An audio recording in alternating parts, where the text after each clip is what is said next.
Güzler kilip güzelim seni esletti. Dökülgen yapraklarım seni oynattı. Güzler geldi güzelim seni esletti. Dökülgen yapraklarım seni oynattı. Yetkin güzel yerim, dertlerimge yetkin. Keç küzde bulsumu ümit ivetkin. Yetkin güzel yerim, dertlerimge yetkin. Keç küzde bulsumu ümitler ivetkin.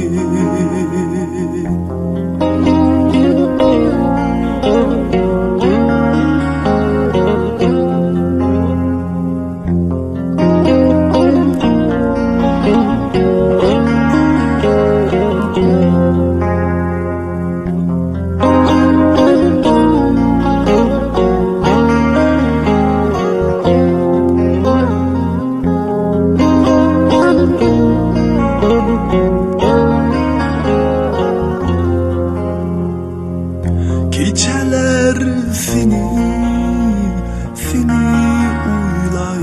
uylayman.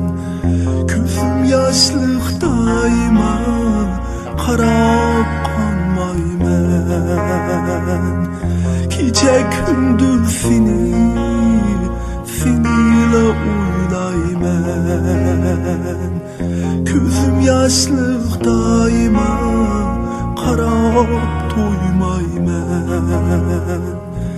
Kelgin güzel yerim, kelgin vapadarım.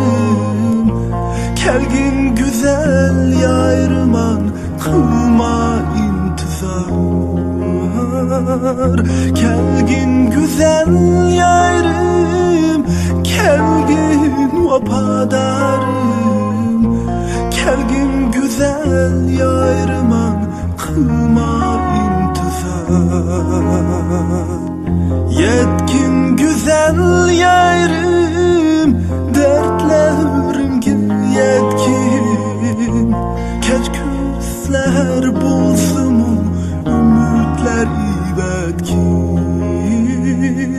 Yetkin güzel yerim, dertlerimge yetkin. Kelgin güzel yerman kılma intizar.